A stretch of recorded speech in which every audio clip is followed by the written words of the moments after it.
अयोध्या हारने के बाद बीजेपी को याद आई पुराने सेनापति की बजरंग दल के संस्थापक और राम मंदिर आंदोलन के पोस्टर बॉय विनय कटियार का वनवास खत्म। 2027 के लिए बीजेपी ने बड़ा प्लान कर लिया तैयार। 2024 का बदला लेने के लिए बीजेपी विनय कटियार को मैदान में उतारेगी। अयोध्या में फिर से भगवा फहराने की तैयारी। 10 साल से शांत बैठे विनय कटियार को अब फ्रंट फुट पर खेलने का इशारा। बीजेपी को कुर्मी वोटों का सहारा और हिंदुत्व पर भरोसा। फैजाबाद की हार ने बीजेपी की नींद उड़ा दी है और अब डैमेज कंट्रोल के लिए उस चेहरे को वापस लाया जा रहा है जिसने कभी अपने दम पर अयोध्या में आंदोलन खड़ा कर दिया था। अयोध्या में मिली हार के बाद बीजेपी को अब अपने पुराने योद्धा की याद सताने लगी है और राम मंदिर आंदोलन के फायरब्रांड नेता विनय कटियार के वनवास खत्म होने के संकेत मिल रहे हैं।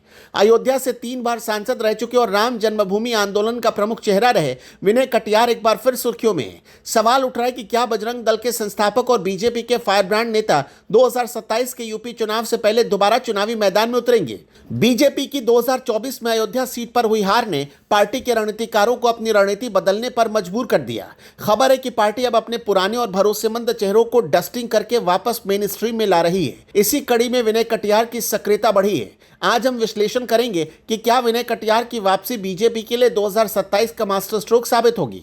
लखनऊ से लेकर अयोध्या तक विनय कटियार के नाम की चर्चा अचानक तेज हो गई है। इसकी शुरुआत तब से हुई जब उन्होंने यूपी बीजेपी अध्यक्ष पंकज चौधरी से मुलाकात की और साफ शब्दों में कहा कि तैयारी तो हमेशा रहती है। विनय कटियार ने अयोध्या से चुनाव लड़ने की इच्छा भी जता दी है। उनका यह बयान ऐसे वक्त में आया जब बीजेपी अयोध्या में अपनी खोई हुई जमीन तलाश रही है। राजनीतिक जानकारों का मानना है कि यह महज एक मुलाकात नहीं थी बल्कि 2027 के लिए बिछाई जा रही बिसात का हिस्सा थी। विनय कटियार का कहना था कि राम जन्मभूमि हमारी है और डंका यहीं से बजेगा। यह दिखाता है कि पार्टी एक बार फिर अपने मूल हिंदुत्व और आक्रामक तेवर की तरफ लौटना चाहती है।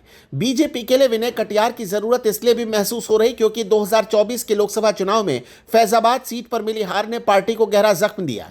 इस हार के बाद पार्टी को समझ में आ गया कि सिर्फ विकास की बातें काफी नहीं बल्कि जातीय समीकरण और हिंदुत्व का तड़का भी जरूरी है। विनय कटियार ओबीसी समाज से आते हैं और कुर्मी वोट बैंक पर उनकी अच्छी पकड़ मानी जाती है। अवध क्षेत्र में कुर्मी वोटरों की नाराजगी बीजेपी को भारी पड़ी थी। ऐसे में विनय कटियार के जरिए पार्टी एक तीर से 2 निशाना साधना चाहती है। एक तरफ हिंदुत्व के कोर वोटर को खुश करना और दूसरी तरफ ओबीसी समीकरण को फिर से अपने पक्ष में करना। विनय कटियार का राजनीतिक कद किसी परिचय का मोहताज नहीं है। उन्होंने 1984 में राम जन्मभूमि आंदोलन के लिए बजरंग दल की स्थापना की थी और खुद को आक्रामक हिंदुत्व की पहचान के रूप में स्थापित किया था।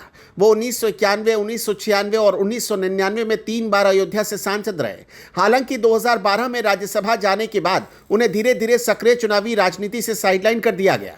पिछले 10 सालों से वो लगभग ठंडे बस्ते में थे, लेकिन अब हालात बदल चुके हैं। अयोध्या में उनके आवास हिंदू धाम पर कार्यकर्ताओं की बढ़ती भीड़ और लगातार हो रही बैठकें बता रही है कि पुराना शेर फिर से शिकार करने के लिए तैयार हो रहा है। रिपोर्ट्स के मुताबिक विनय कटियार ने अपना बेस पूरी तरह अयोध्या में शिफ्ट कर लिया है। वो लगातार प्रदेश नेतृत्व के संपर्क में हैं। जिस तरह उमा भारती ने चुनाव लड़ने की इच्छा जताई थी, ठीक उसी तरह विनय कटियार की सक्रियता यह इशारा कर रही है कि बीजेपी अपने कोर वोट बैंक को वापस लाने के लिए आंदोलन की पहली पीढ़ी के नेताओं को टेस्ट करना चाहती है। अगर 2027 में उन्हें टिकट मिलता है तो राम मंदिर आंदोलन के दौर की राजनीति की औपचारिक वापसी होगी।